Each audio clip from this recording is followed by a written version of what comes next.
As the Ford F-150 rumbled toward the security checkpoint of Naval Amphibious Base Coronado, I instinctively slid my hand into my blazer pocket. My fingers grazed the cool, familiar edge of my blue military ID, ready to present it to the sentry. "Put that thing away." My father, sitting in the passenger seat, suddenly lunged across the center console. He snatched the card from my hand and threw it aggressively onto the floorboard. "Don't you dare embarrass Caleb. I told you, today you are just a guest. You are not some failed enlistee showing off a low-level staff badge." My hand hung suspended in the air, empty and trembling. My knuckles turned white as I gripped the steering wheel, forcing the bile of anger back down my throat. I didn't look down at the floor, where my dignity was currently lying under the heel of his dusty work boot. "Mark my words," he hissed, adjusting his collar. "If anyone asks, you're a secretary.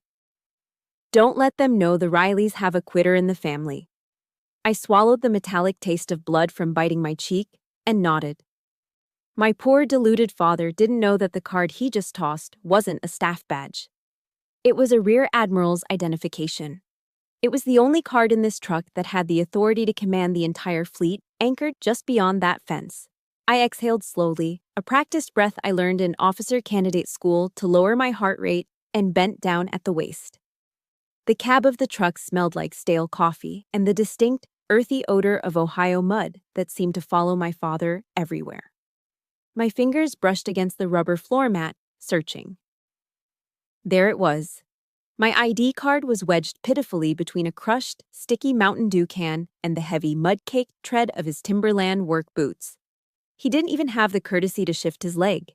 He just sat there, staring out the window at the Pacific Ocean, occupying as much space as possible. "Hurry up with it," he grumbled, his eyes fixated on the Navy flags snapping violently in the wind outside. "Don't let the guards see you digging in the trash like a raccoon." I hooked the card with my fingernail and pulled it free. I used the sleeve of my blazer to wipe away a smear of gray dirt from the plastic. The face in the photograph looked back at me, stern, focused, the face of a woman who managed billion-dollar budgets and classified operations. But here, in this cab, she was covered in grit. I didn't put the lanyard around my neck. Instead, I shoved the card deep into my trouser pocket, burying it next to my lint and loose change. It felt like I was personally conducting a funeral for my own identity. We rolled past the sentry. I handed over my civilian driver's license with a forced, tight-lipped smile. The young sailor waved us through, oblivious to the fact that a flag officer was driving the vehicle. As the base opened up before us, revealing the pristine, manicured lawns and the looming gray hulls of warships in the distance, Dad cleared his throat. I knew that sound. It was the preamble to a sermon. "You know, Teddy Roosevelt had it right," he announced, his voice booming in the confined space. He loved the sound of his own voice almost as much as he loved the idea of war. He said the credit belongs to the man who is actually in the arena, the man whose face is marred by dust and sweat and blood. He turned his body, slapping the empty leather seat behind him where my brother, Caleb, would usually be sitting. "That is your brother, Amelia. That boy is a warrior. He strives valiantly." Dad paused for effect, then looked at me in the rearview mirror. His blue eyes, usually so warm when looking at Caleb, were sharp as a razor when they found mine. "And you are the critic. You're the cold, timid soul who knows neither victory nor defeat. You sit in the stands, clean and safe, pointing out how the strong man stumbles." Every word was a nail driven into my chest. I kept my eyes on the road, watching the yellow lines blur. The arena, I thought bitterly. He had no idea. My arena didn't have cheering crowds.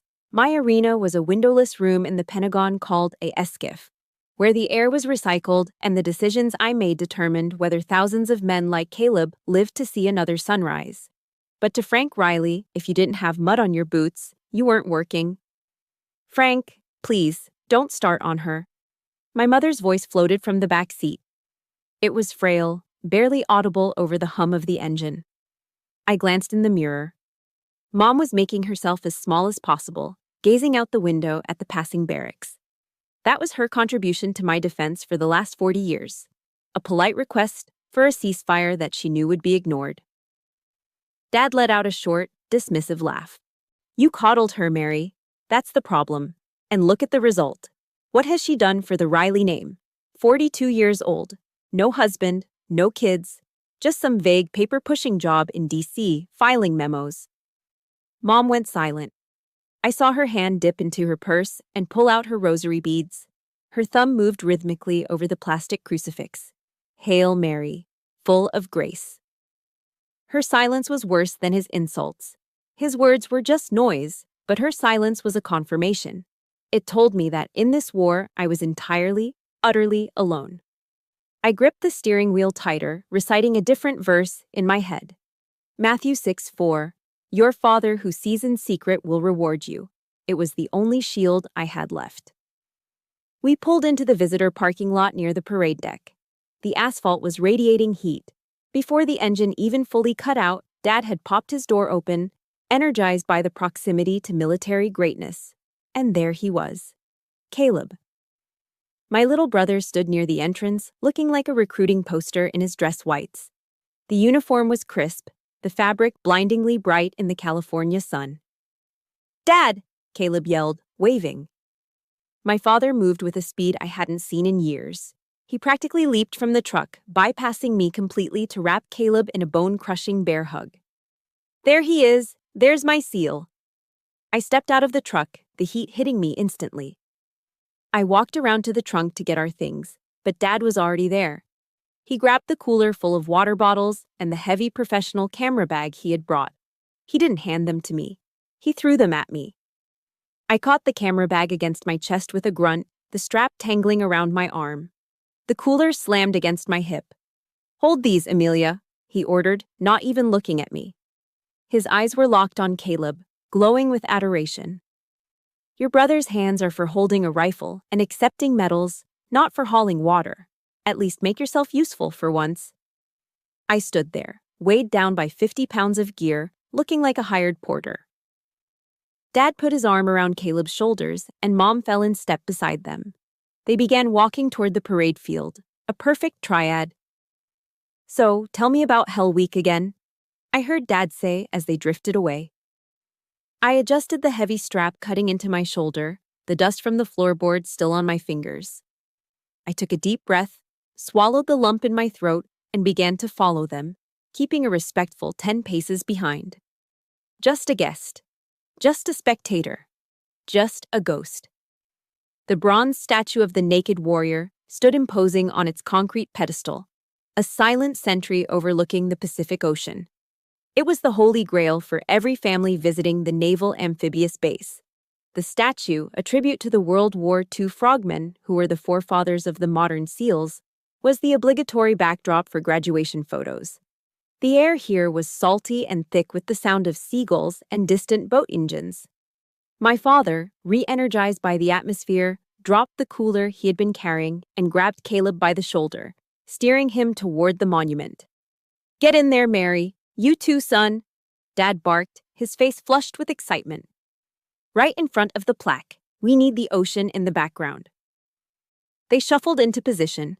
Mom smoothed her skirt, looking uncomfortable in the wind, while Caleb stood tall, his white uniform gleaming against the dark bronze of the statue. I set the heavy gear bags down on the pavement and instinctively took a step forward. It was a reflex. I was a Riley. I was part of this family.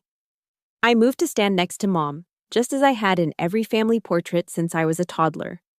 But before the heel of my shoe could even touch the bottom step of the pedestal, a heavy hand slammed against my chest. It wasn't a strike, exactly. It was a stiff arm, the kind a football player uses to keep a defender at bay. The force of it stopped me dead in my tracks and pushed me back 2 stumbling steps. Not you, Amelia, Dad said. His voice was devoid of malice. It was just cold, factual, as if he were correcting a child who didn't know their place. This picture is for the people who served, the people who sacrificed. He pointed a calloused finger at the heavy Canon camera bag I had just set down. You take the picture. That's why you're here. I stood there for a second, the breath knocked out of me not by his hand, but by his logic. In his mind, my 20-year career, my rank, my sacrifices, they didn't exist. I was a civilian, an outsider. I swallowed the lump in my throat, picked up the camera, and uncapped the lens. It was a heavy, professional-grade DSLR that Dad had bought specifically for this trip. I lifted it to my face, grateful for the black plastic body that hid my expression. I twisted the focus ring. The image in the viewfinder blurred, then snapped into razor-sharp clarity. It was a perfect American family. The proud, blue-collar father, the devoted, silent mother, the hero son. Framed perfectly against the blue sky and the bronze warrior. It was a complete picture. It didn't need me. "Smile!" Dad shouted, puffing out his chest. "Look like a warrior, Caleb." I pressed the shutter button. Click. I took another. And another. Capturing the happiness I was explicitly excluded from.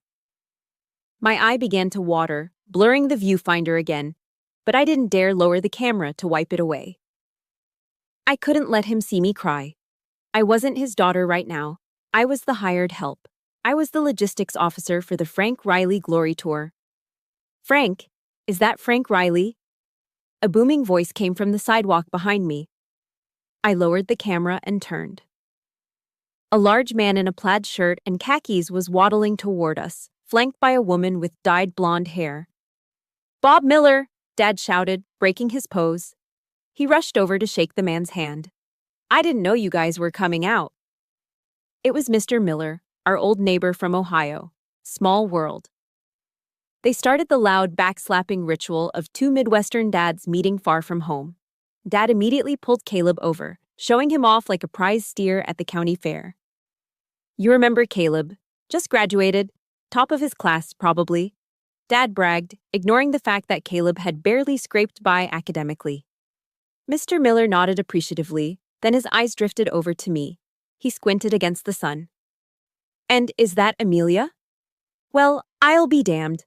Haven't seen you since you left for... Where was it? College?" He smiled warmly. "I heard you were doing big things in D.C., working for the government, right?" I opened my mouth to speak, to offer a polite, vague answer about the Pentagon, but Dad cut in. He stepped between us, his smile tight and dismissive. "Big things? Hardly." Dad laughed, waving his hand as if swatting away a fly. "She's a secretary, Bob. Works in a basement office somewhere filing papers and making coffee for the brass. You know how it is. Safe work? Boring work." Mr. Miller's smile faltered. He looked at me, and the respect in his eyes instantly dissolved into pity. "Oh, I see. Well, that's good too. Benefits are probably good, right? Good for a single woman." "Exactly," Dad said. "Keeps her busy." I gripped the camera strap so hard the nylon bit into my skin. Secretary. I commanded a budget larger than the GDP of some small countries, and he had reduced me to a coffee girl. I forced a smile, a mask of stoic indifference, and nodded. "It pays the bills, Mr. Miller." We said our goodbyes and started walking toward the reception hall. Dad was walking on air, still high from bragging to his neighbor. I lagged behind, hauling the camera and the cooler again. We passed a row of administrative buildings. A group of 3 naval officers was walking toward us in their khakis. They were young, fit, and moving with purpose. The one in the lead, a lieutenant with the shiny silver bars on his collar, looked up as we approached. His eyes scanned our group. He saw Dad, saw Caleb, and then his gaze landed on me. He stopped. His eyes went wide. He recognized me. I had briefed his unit 2 months ago regarding a classified deployment schedule. He knew exactly who the woman in the gray blazer carrying a cooler was. His posture stiffened. His right hand started to twitch upward, instinctively moving to snap a salute to a flag officer. "Good morning, he started to say. My eyes locked onto his. I didn't slow down. I simply narrowed my eyes and gave a microscopic shake of my head. "Don't you dare!" my eyes screamed. "Not now." The lieutenant froze. He was smart. He saw the civilian clothes, the heavy bags, the oblivious family. He understood the order. He swallowed the word, Admiral, dropped his hand, and awkwardly looked at the ground, sidestepping us as he hurried past. Dad, who had been watching the interaction, let out a snort of derision. "Did you see that, Amelia?" he sneered, shaking his head. That officer didn't even look you in the eye. He almost bumped into you. He gestured around the base, encompassing the ships, the flags, and the sailors. You don't belong here, he said, satisfied with his own assessment. To these men, you're invisible. And honestly, it's better that way. Just stay in the background and don't embarrass your brother. I watched the lieutenant disappear around the corner, my heart pounding a frantic rhythm against my ribs. Dad was wrong. I wasn't invisible. I was incognito. And the weight of that secret was becoming heavier than the bags I was carrying. The outdoor reception area was thick with the smell of charcoal smoke, sweet BBQ sauce, and the salty tang of the Pacific breeze. It was a classic American celebration, loud, boisterous, and fueled by coolers full of ice-cold beer. My father was in his element. He had already downed his third can of Budweiser and had successfully commandeered a large picnic table in the center of the patio. He was holding court, surrounded by a group of other parents who were listening to him with polite, slightly glazed-over expressions. It's genetics, pure and simple, Dad announced, waving a sauce-covered pork rib in the air like a conductor's baton. A drop of red sauce splattered onto the white plastic tablecloth, but he didn't notice. My father fought in the Pacific in World War II. I did my time in Vietnam, and now Caleb is a SEAL. The warrior blood runs straight through the Riley veins. One of the other fathers, a man wearing a Navy Dad baseball cap, gestured toward me with his plastic fork. What about the girl? Did she enlist? Dad stopped mid-chew. He waved his hand dismissively, as if swatting away a persistent fly. Genetic glitch, he laughed, looking around for approval. She takes after her mother's side, soft, scared of loud noises. She actually tried military school years ago, but she quit after 2 weeks because she missed her pillow. I sat at the far edge of the bench, staring intently at my empty plastic plate. I didn't say a word. I didn't correct him. I didn't mention that I had graduated valedictorian from the Naval Academy, or that the military school he was referring to was a 2-week summer camp I attended when I was 12. Caleb returned to the table then, balancing a large tray of food. He set a plate in front of Dad. A massive slab of ribs, glistening with glaze, and a heap of coleslaw. He gave Mom a sensible plate of grilled chicken salad. Then, he looked at the last 2 plates. One had a nice cut of brisket, the other held a hamburger that had clearly been left on the grill too long. Half of it was charred black, and a scoop of cold, limp fries. Caleb hesitated, his hand hovering over the brisket. He looked at me, then at the meat. Dad reached out and snatched the plate with the burnt burger. He slid it across the table toward me. It stopped with a dull thud. Eat up, he said, his voice loud and artificially generous. The ribs and brisket ran out. Besides, you sit in an air-conditioned office all day, Amelia. You don't want to get fat. Leave the protein for Caleb. He needs the muscle to defend this country. You just need enough strength to type on a keyboard. I looked at the charred puck of meat. I picked it up, feeling the dry, hard crust against my fingertips. I took a bite. It tasted like ash and lighter fluid. It tasted exactly like my life at that moment, bitter and hard to swallow. Excuse me, I mumbled, standing up abruptly. I need to use the ladies' room. I walked away fast, keeping my head down, navigating through the maze of tables and laughing families. I pushed into the restroom, grateful for the sudden silence and the smell of industrial lemon cleaner. I turned on the faucet and splashed cold water on my face, trying to wash away the heat of humiliation. I was reaching for a paper towel when the door swung open. A woman walked in.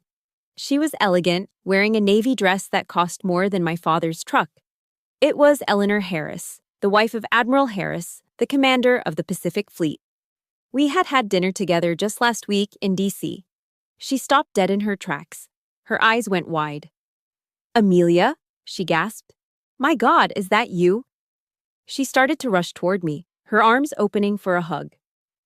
Richard told me you were the architect behind the new deployment strategy, but I didn't know you were I panicked. I pressed my index finger sharply to my lips. Shh. Eleanor, please. She froze, confused. She looked at my plain civilian clothes, the gray blazer, the lack of ribbons or rank. Then she looked toward the door, where the sound of my father's loud, bragging voice was faintly audible. She was a smart woman. Being a military spouse for 30 years had taught her how to read a room. The confusion in her eyes melted away, replaced by a look of profound, heartbreaking pity. "They don't know, do they?" she whispered.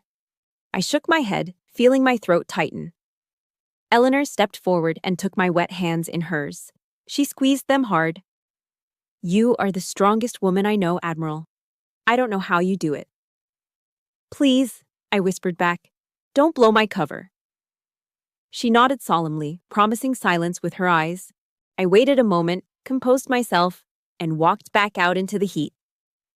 When I got back to the table, Caleb was being pressured into chugging a beer by Dad. My brother looked flushed, his eyes swimming slightly. He looked up at me, and for the first time today, I saw guilt on his face. "Dad," Caleb slurred slightly. "You know, Amelia, actually. She works really hard, too." I held my breath. Was he going to say it? Dad slammed his empty can onto the table, crushing it. He laughed, a harsh, barking sound. "Hard? Please," Dad scoffed. "What's hard? A paper jam in the Xerox machine? Running out of blue pens?" He leaned in, pointing a finger at Caleb. "Don't you defend her mediocrity, son. The truth hurts, but it's necessary.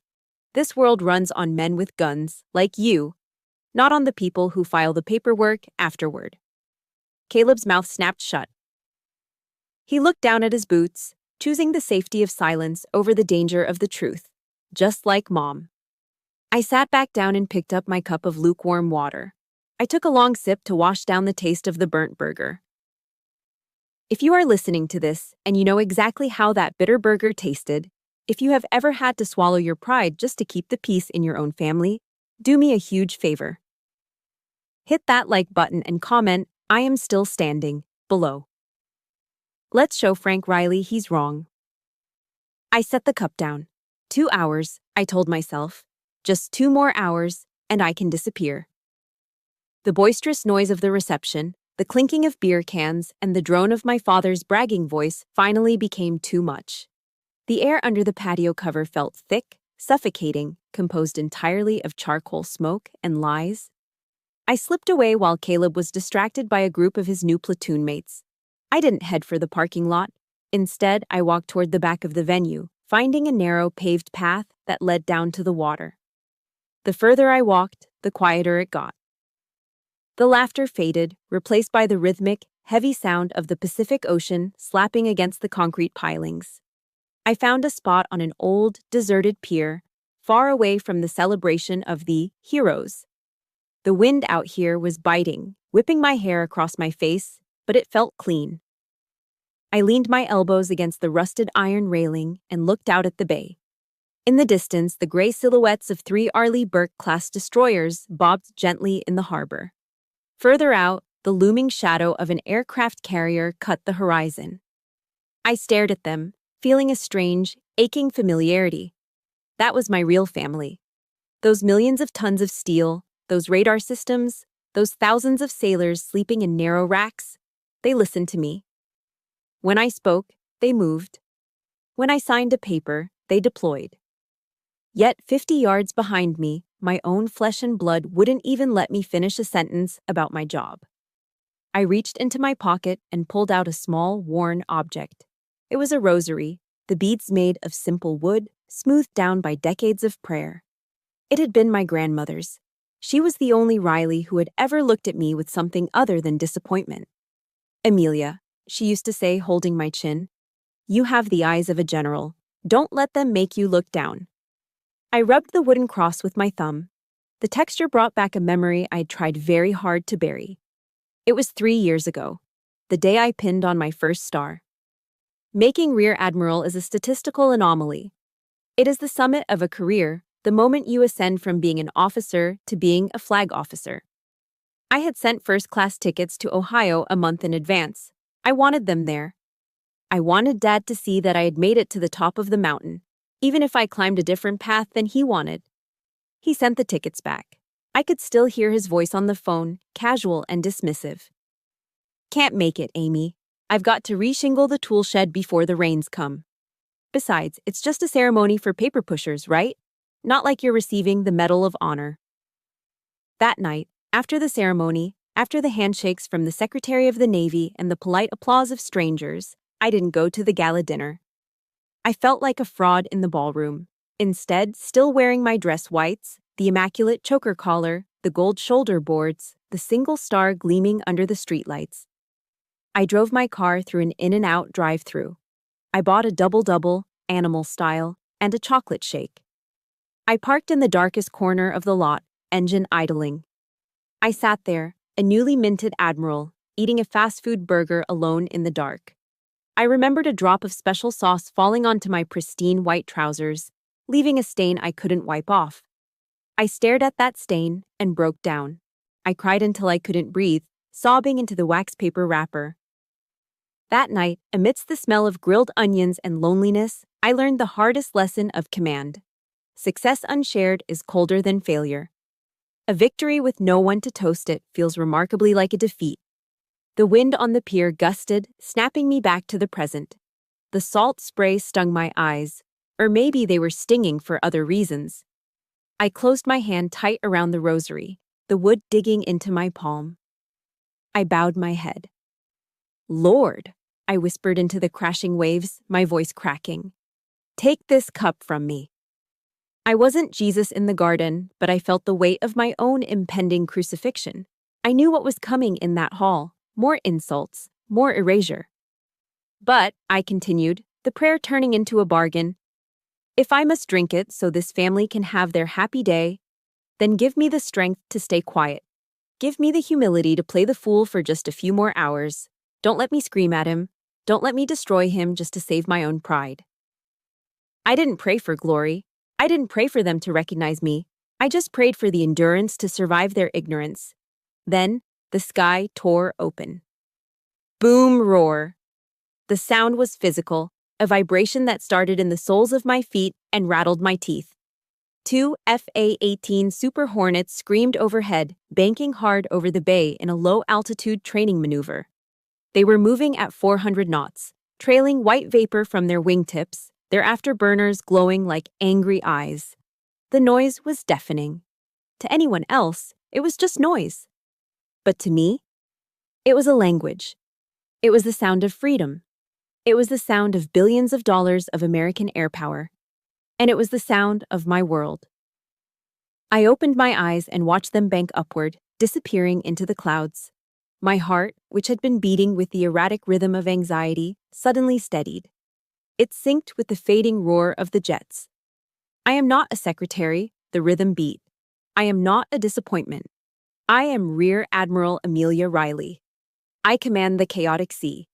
I can certainly handle one insecure old man. I put the rosary back in my pocket. I smoothed down the front of my gray blazer, brushing off imaginary lint. I squared my shoulders, adjusting my posture until my spine was a rod of steel. The sad, lonely woman who ate burgers in the dark was gone. She stayed on the pier. The woman who turned back toward the reception hall was different. I checked my watch. The graduation ceremony, the main event, was starting in 20 minutes. "All right, Dad," I whispered to the empty air. "Let's finish this." I turned on my heel and marched back toward the noise, my head high, walking with the stride of someone who owns the ground beneath her feet. The auditorium was a cavernous space, chilled by aggressive air conditioning and smelling faintly of floor wax and nervous sweat. It was packed to capacity. Every seat was filled with proud parents, wives, and girlfriends, a sea of Sunday bests and patriotic lapel pins. The front 3 rows were cordoned off with velvet ropes. These were the VIP seats, upholstered in plush red fabric, reserved for the families of the graduating class and high-ranking guests.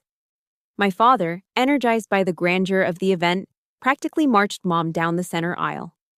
He spotted our assigned section in the second row, right near the stage. He ushered Mom in first, then Caleb's empty seat was saved, and then he took the aisle seat for himself, spreading his legs wide in a display of territorial dominance.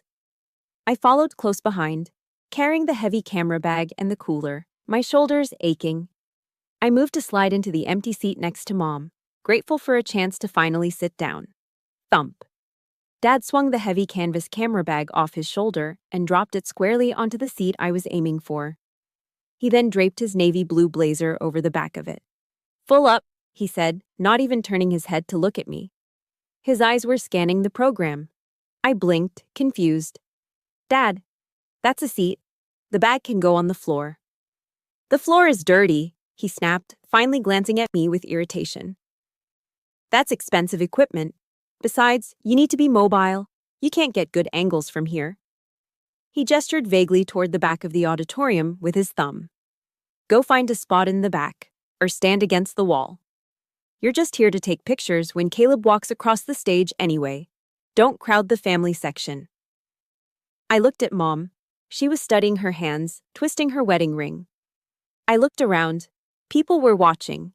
I felt the heat rising in my neck. I didn't argue. I couldn't make a scene here, not in this house of honor. I tightened my grip on my purse, turned around, and began the long, lonely walk back up the aisle. I passed row after row of smiling families, feeling like an intruder. I found a spot at the very back of the room, near the double doors. I leaned against the cold plaster wall, standing next to a teenage usher and two Secret Service agents who were scanning the crowd. This was where the help stood. "Ladies and gentlemen, please rise for the national anthem." The voice boomed over the PA system. The rustle of fabric filled the room as 2,000 people stood up in unison. "Oh, say, can you see?"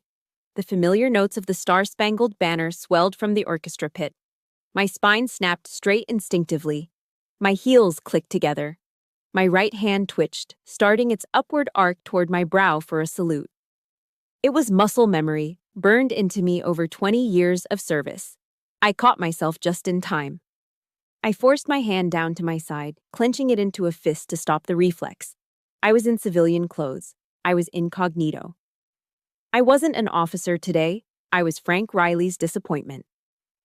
Down in the second row, I saw Dad. He was standing taller than anyone else. His chest was puffed out so far it looked painful.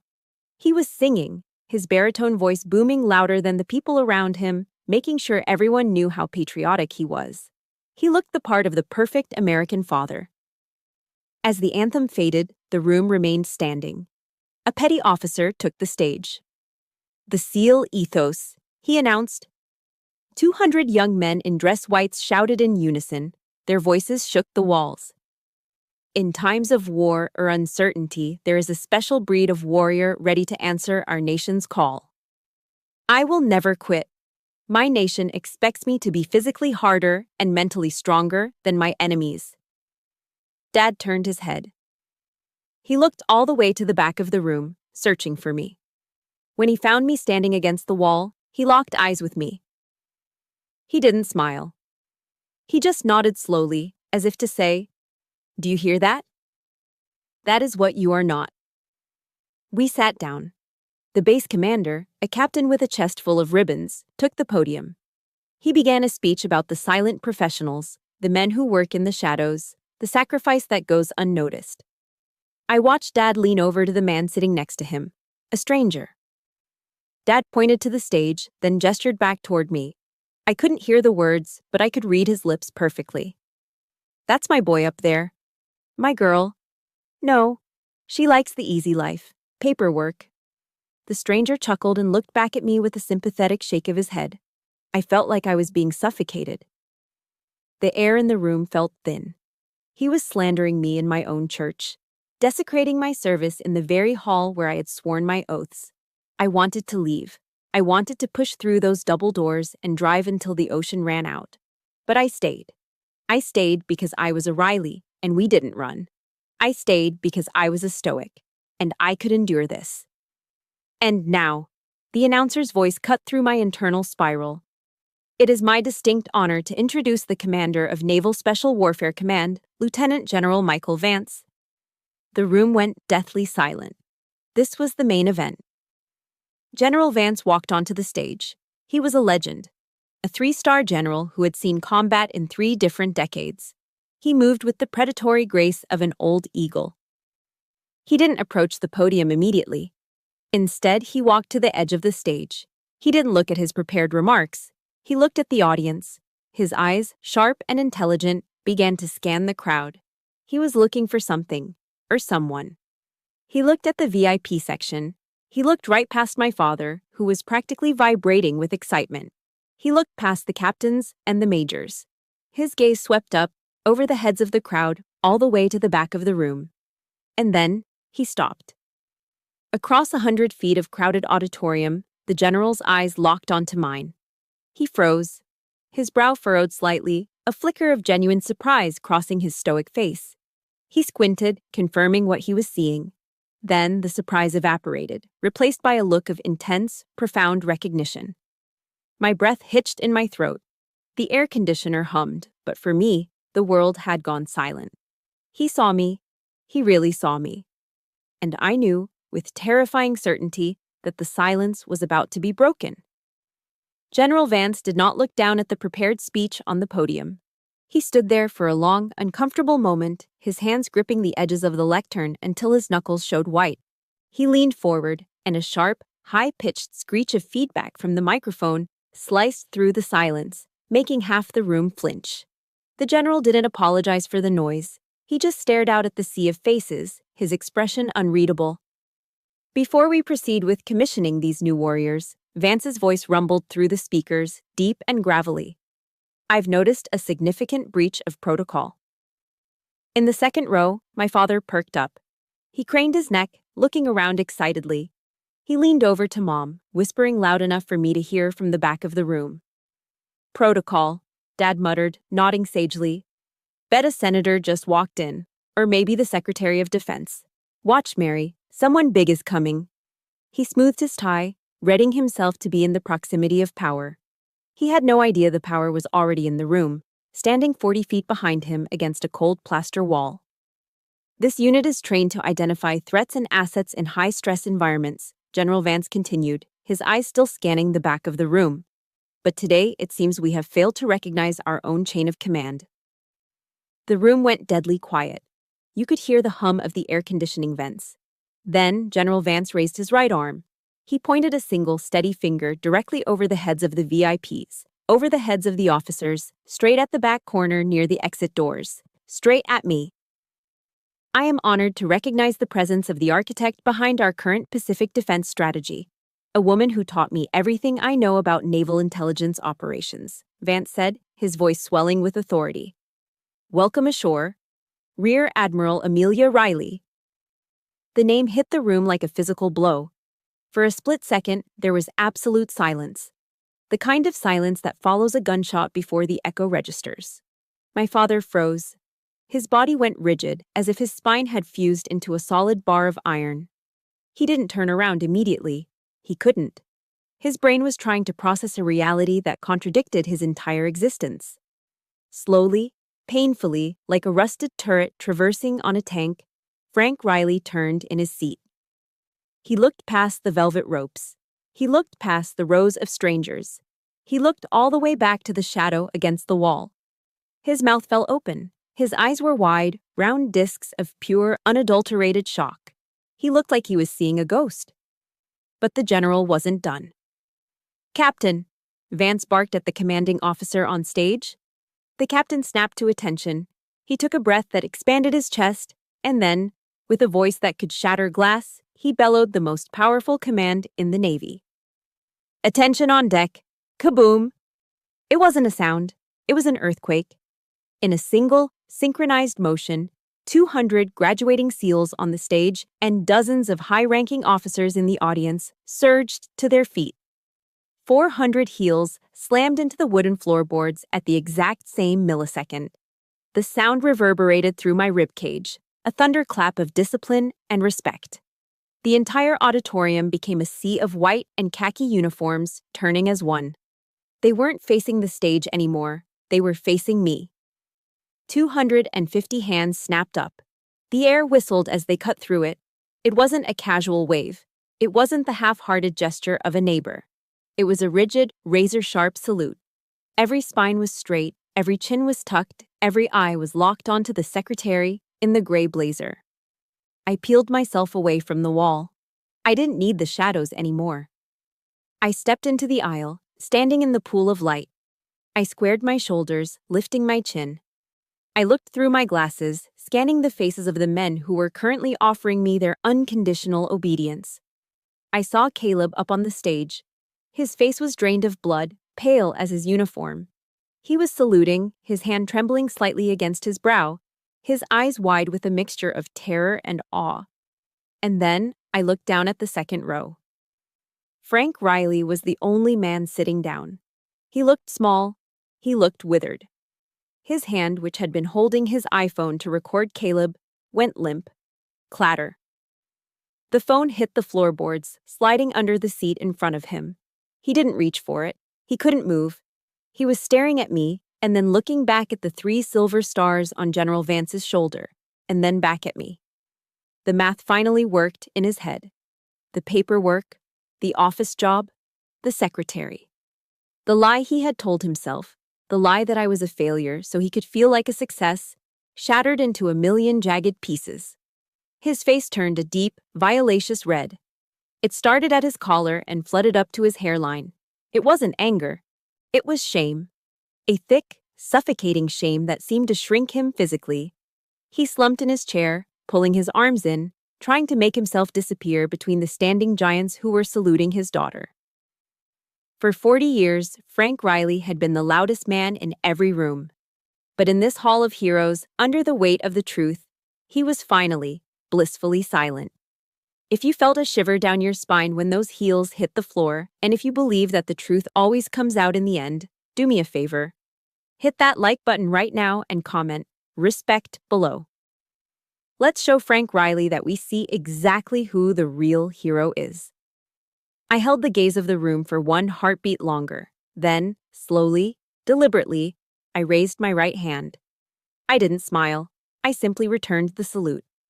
I held the salute for exactly 3 seconds, long enough to acknowledge the respect, short enough to remind them that there was still work to be done. "Thank you, gentlemen," I said. My voice wasn't loud, but in the pin-drop silence of the auditorium, it carried all the way to the stage. "Carry on." I dropped my hand. Simultaneously, 200 hands snapped down.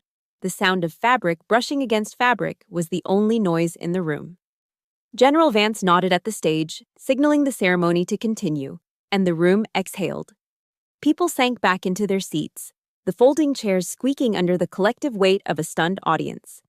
But the atmosphere had irrevocably shifted. The air in the room, previously thick with anticipation for the new graduates, was now heavy with a different kind of tension. Nobody was looking at the stage anymore. Nobody cared about the diplomas being handed out. Every eye in the room was darting furtively toward the back wall where I stood, and then bouncing down to the second row of the VIP section. The whispering started slowly, a low hum that quickly grew into the buzzing of an agitated hive.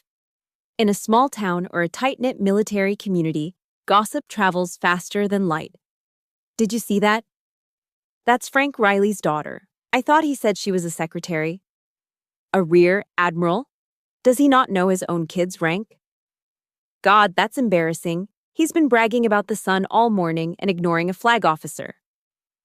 Down in row 2, my father sat hunched over. The man who had taken up so much space in the truck, who had spread his legs wide and draped his coat over my seat, had collapsed in on himself. He was staring at his knees, his hands gripping his thighs so hard his knuckles were white.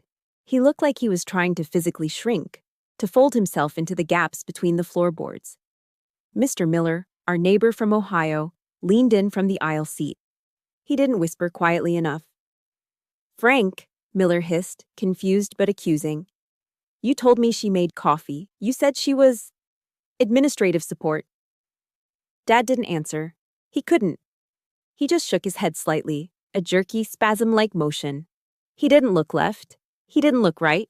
He certainly didn't look back at me. The arrogance that had fueled him for decades had been stripped away, leaving behind a confused, shivering old man. Beside him, my mother did something she had never done in my lifetime. She stopped praying. She wrapped her rosary beads around her wrist, placed her hands in her lap, and turned her head to look at her husband. She didn't scream. She didn't scold. She just looked at him with a quiet, devastating disappointment. That look was louder than any shout. The rest of the ceremony passed in a blur. When the final dismissal was given, the room erupted into movement. Usually, this is when families rush the stage. Not today.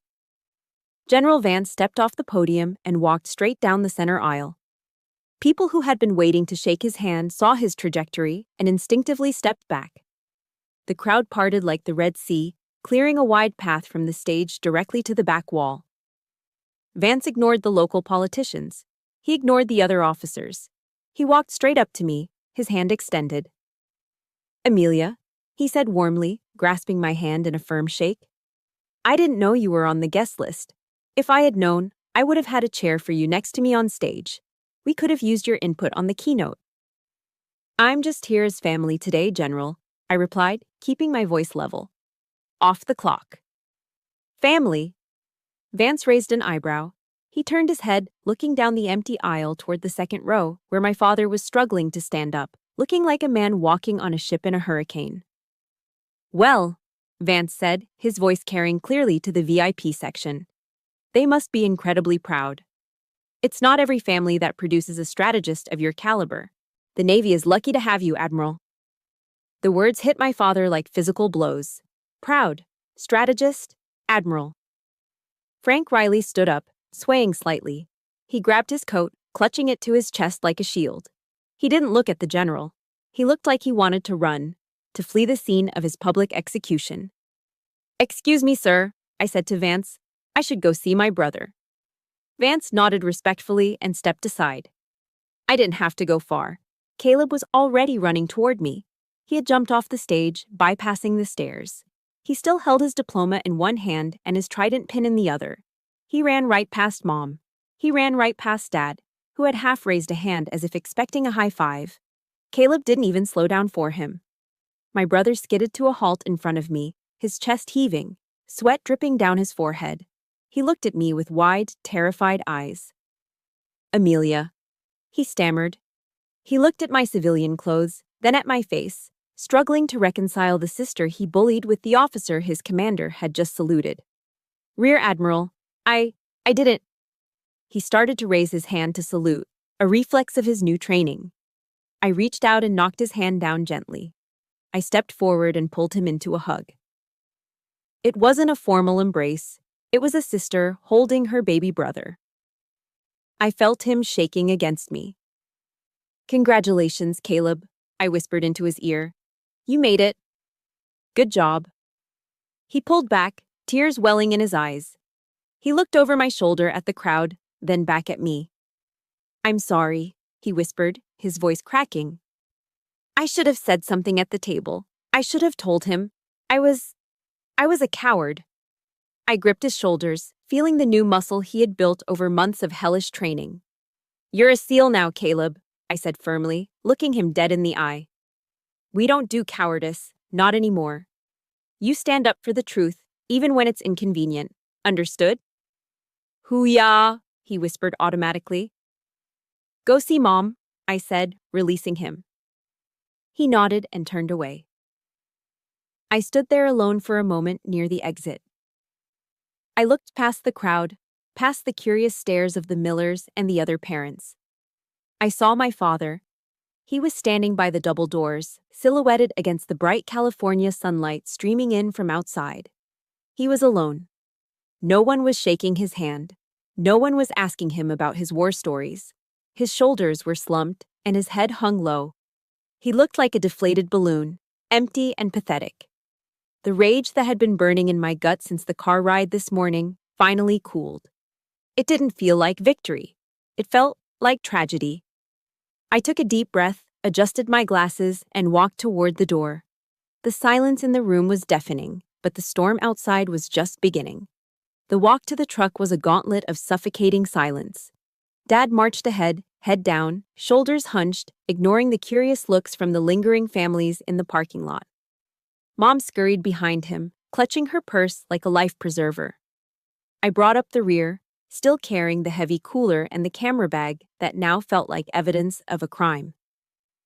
We reached the Ford F-150. I threw the gear into the truck bed with a little more force than necessary, thud, and climbed into the driver's seat.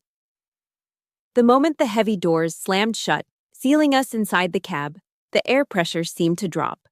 It was the calm before the detonation. Dad didn't even wait for me to put the key in the ignition. "You enjoyed that, didn't you?" His voice wasn't loud at first. It was a low, vibrating growl.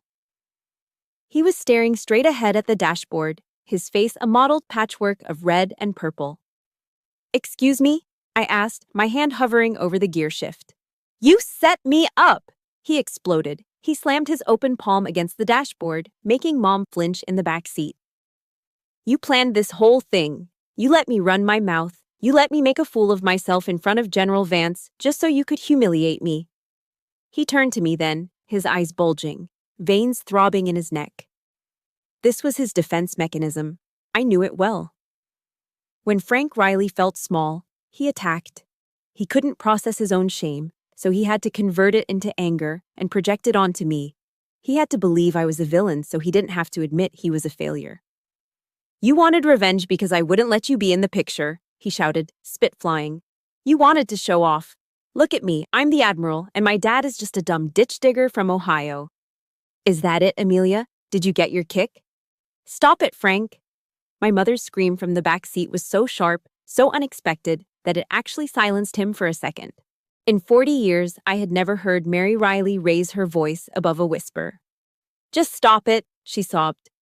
"No, Mom," I said, my voice terrifyingly calm. I turned in my seat to face him.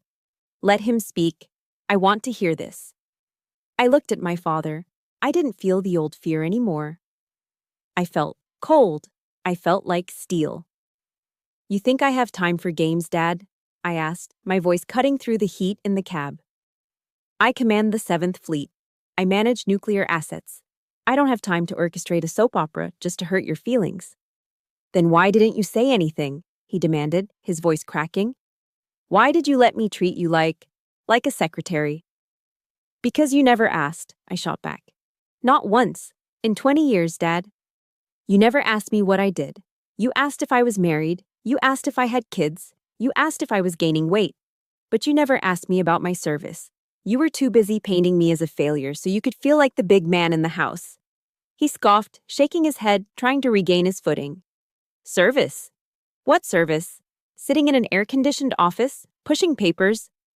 That's not sacrifice, Amelia. You don't know the first thing about sacrifice. You don't know what it's like to bleed for this country." That was it. The final line. I didn't yell. I didn't scream. I simply reached into the inside pocket of my blazer and pulled out my wallet. My fingers found the small laminated photograph I kept tucked behind my driver's license. It was old, the edges frayed. "Look at it," I said, tossing the photo onto his lap. He looked down, confused. It wasn't a graduation photo. It was grainy, taken in a field hospital tent. In the picture, I was lying on a stretcher, my face gray and covered in soot.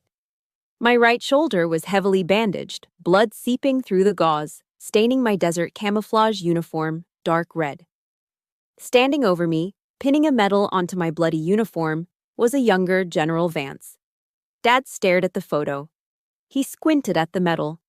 It was a gold star surrounded by a silver wreath. "Do you know what that is?" I asked quietly. He didn't answer.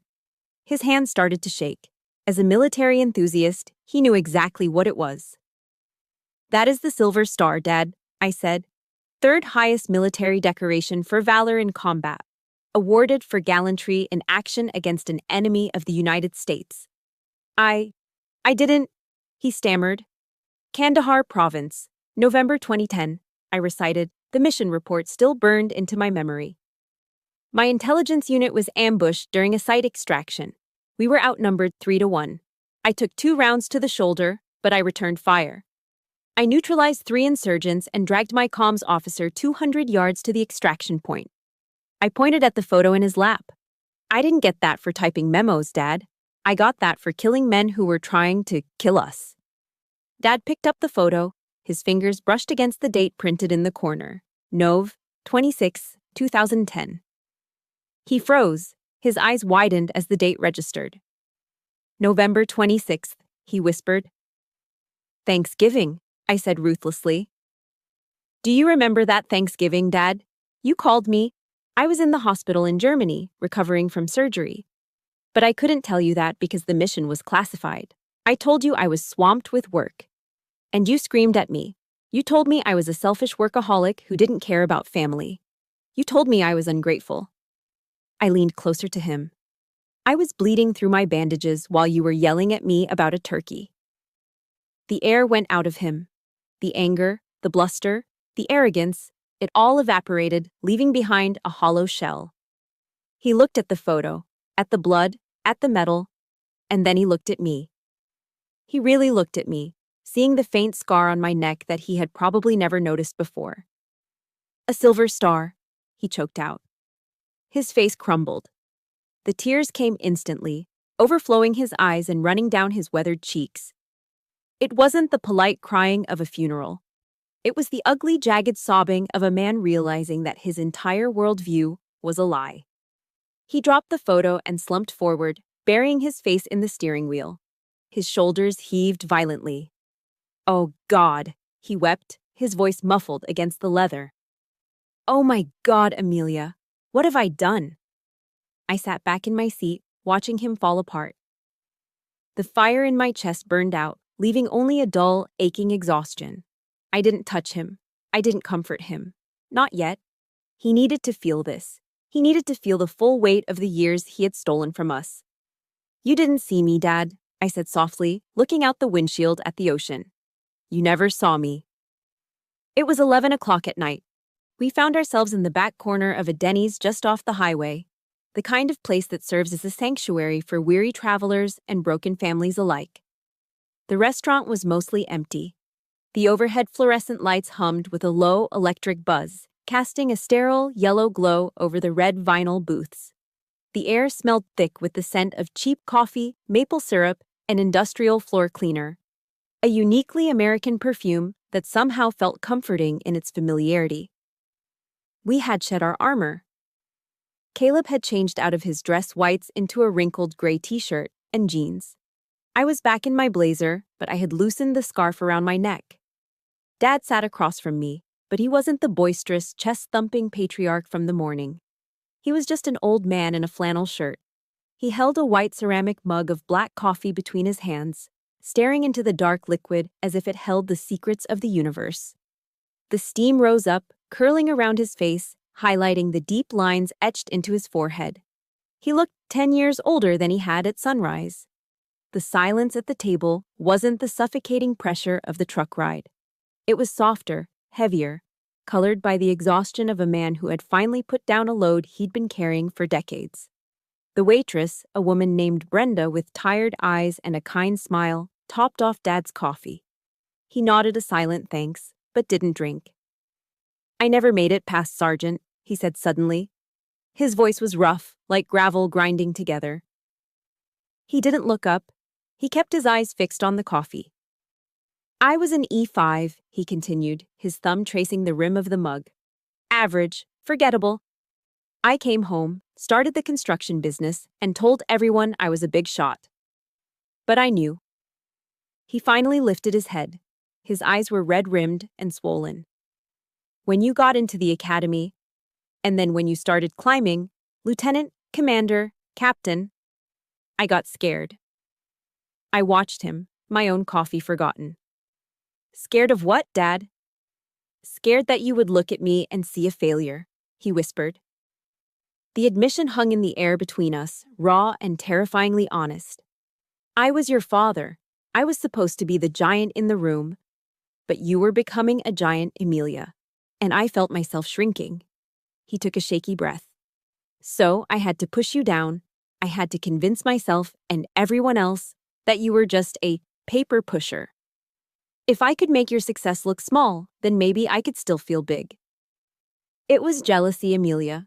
Just petty, ugly jealousy from a scared old man. I looked at his hands. They were large, calloused, scarred from 40 years of hanging drywall and framing houses.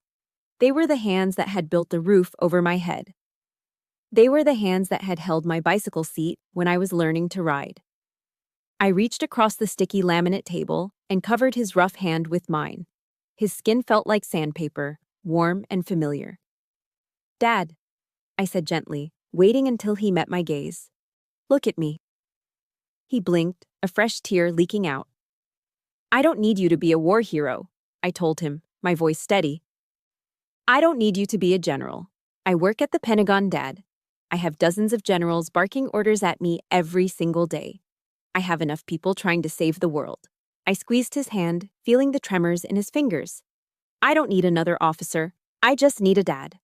I need the guy who used to make me pancakes on Sundays. I need the guy who calls me just to ask if I've eaten dinner, not to ask if I've been promoted." Caleb, sitting next to Dad, looked down at his lap, wiping his eyes with the back of his hand. Dad looked at me, his chin trembling. He tried to speak, but the words got stuck in his throat. He just nodded, a jerky, desperate motion of understanding. A single tear rolled down his cheek and splashed onto the plastic tabletop. My mother, who had been silently observing this ceasefire, decided it was time to intervene. She smiled, a genuine relieved smile that took years off her face. She reached for the large platter that the waitress had placed in the center of the table. It wasn't a gourmet meal. It was a Grand Slam side order. A mountain of crinkle-cut French fries smothered in melted cheddar cheese and bacon bits. "Go on," Mom said, pushing the plate toward the center. "Eat. It's your favorite, Amelia. You used to beg for these after church." The smell of the melted cheese and salty bacon hit me, triggering a flood of childhood memories that had nothing to do with rank or disappointment. Dad sniffed, wiping his face with a paper napkin. He reached out and picked up a fry, heavy with cheese. His hand was shaking, but he extended it across the table toward me. "Eat, honey," he choked out.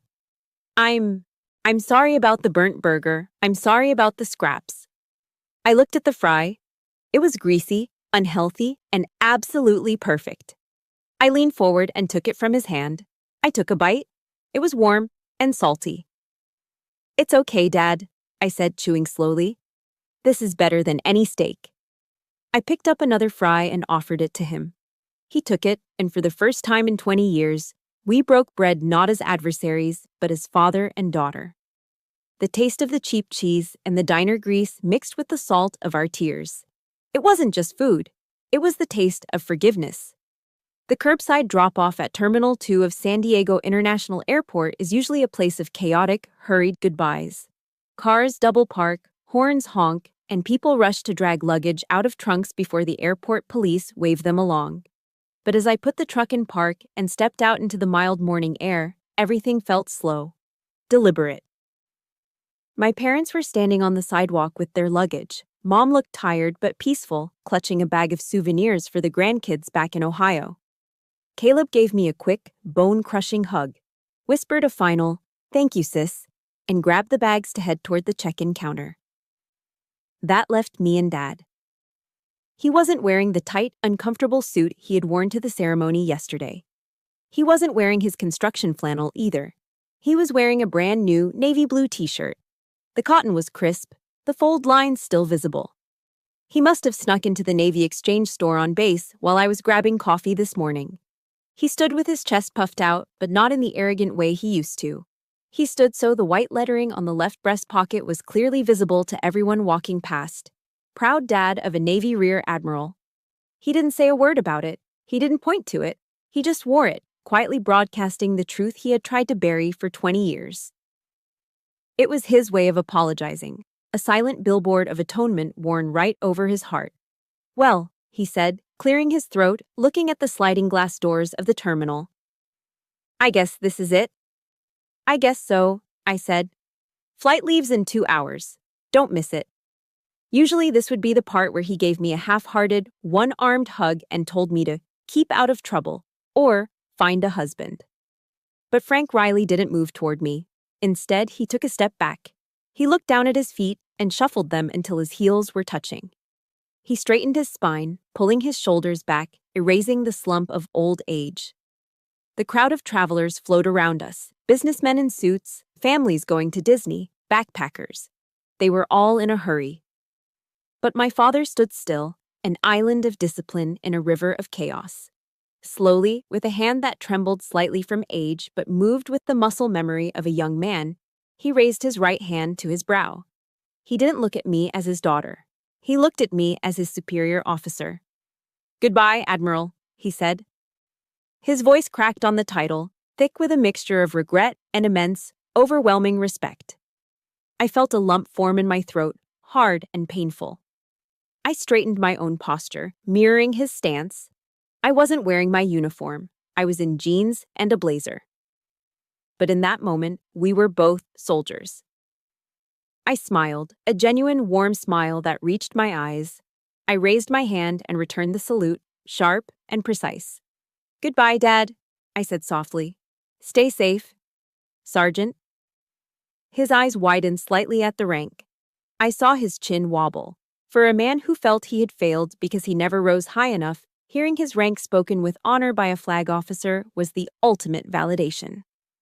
He held the salute for a second longer, then nodded, turned sharply on his heel, and walked into the terminal without looking back. He couldn't look back.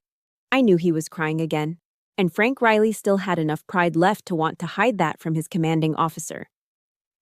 I got back into the truck and merged onto the I-5, heading north toward the secure facility where I worked.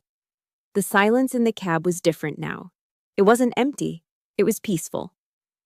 10 minutes into the drive, my phone buzzed on the center console. It was a secure line from the Pentagon. I tapped the hands-free button. "Riley." "Admiral, we have a situation developing in the South China Sea," a clipped voice said. "Satellite recon shows movement near the Spratly Islands. The chairman needs a briefing in 30 minutes. "I'm 10 minutes out," I replied, my voice shifting instantly into command mode. "Have the tactical assessment ready on my desk."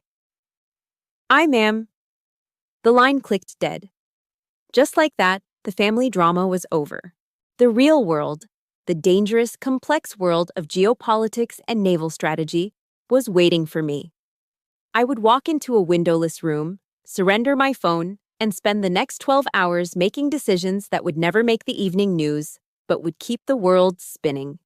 Mr. Miller back in Ohio would probably still tell people I was a secretary.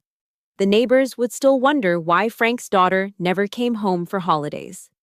And as I looked at the road ahead, I realized something profound. I didn't care. I glanced at the dashboard. My military ID card was sitting there, catching the morning sun. It wasn't a heavy secret anymore. It was just plastic and a microchip. General MacArthur once said, "Old soldiers never die. They just fade away." But as I accelerated down the highway, I thought about a different kind of strength. For years, I thought strength was proving people wrong. I thought it was the roar of the jets or the snap of a salute. But I was wrong. Real strength isn't noise. Real strength is the ability to endure being misunderstood to protect the people you love, even when they are the ones misunderstanding you. It is the patience to wait until they are ready to see the truth. My father finally saw it. He finally understood. And that, more than the stars on my shoulder or the medals in my drawer, was the greatest victory of my career. We live in a world that is obsessed with noise. Everyone wants the credit, the applause, and the spotlight immediately. But my journey with my father taught me a different truth. Real value is quiet. Just because someone, even a parent, doesn't see your worth, it doesn't mean you are worthless. It just means they are looking through the wrong lens. If you are making sacrifices in the dark, if you are carrying a heavy load with no applause, please remember this. The truth doesn't need to scream to be heard. It just needs time. Stand your ground. Your salute is coming. Now, I want to turn the conversation over to you. I know many of you listening have walked in my shoes. You've been the invisible one at the family table, swallowing your pride just to keep the peace.